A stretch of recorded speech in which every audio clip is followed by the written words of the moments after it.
Inmediatamente después de relatar la sanación de un leproso en Mateo 8, 1 al 4, la sanación del criado de un centurión, versículos 5 al 13, y la sanación de la suegra de Pedro, versículos 14 y 15, el próximo milagro que encontramos en esta sección es el que se nos narra en los versículos 23 al 27, donde vemos el poder de Jesús en los elementos de la naturaleza. Pero antes de llegar allí, Mateo inserta en medio el relato de dos hombres que querían seguir a Jesús. El primero era un escriba que le manifiesta al Señor su determinación a seguirlo sin condiciones.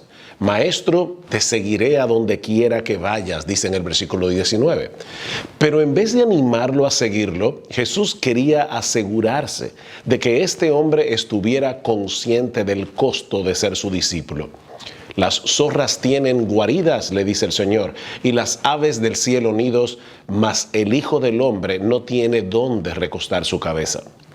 El segundo hombre de nuestra historia también manifestó interés de seguir a Cristo, pero denota que sus deberes familiares ocupaban el primer lugar en la lista de prioridades. Señor, permíteme que vaya primero y entierre a mi padre. Y Jesús le dijo, sígueme, deja que los muertos entierren a sus muertos.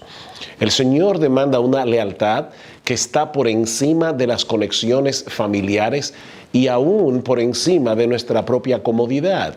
Es imposible llegar a ser un discípulo de Jesús cuando no estamos dispuestos a colocarlo a Él por encima aún de nuestra propia vida. Sin embargo, a pesar de todo eso, hubo un grupo de hombres dispuestos a seguirlo. Dice en el versículo 23 que entrando él en la barca, sus discípulos le siguieron. Estos hombres estaban dispuestos a pagar el costo con tal de estar con Jesús. Como bien señala James Montgomery Boyce, un pastor del siglo XX, fallecido recientemente, no es suficiente que estemos meramente impresionados con la persona y la enseñanza de Jesús o incluso estar maravillados con sus milagros. El asunto vital es en realidad seguirlo a Él y seguirlo con todo lo que eso implica. Pero ahora en los versículos 23 al 27, Mateo nos muestra que aún estos discípulos necesitaban profundizar su conocimiento acerca de la persona de Jesús. Y eso es lo que veremos en el devocional de mañana, si el Señor así lo permite. Mientras tanto, este es un buen momento para preguntarte si en verdad eres un discípulo de Cristo. Si te has abrazado a Él por la fe, confiando en Él como tu único Salvador, pero al mismo tiempo sometiéndote a Él como tu único Señor. Porque no se puede tener una cosa sin la otra, salvación sin señorío.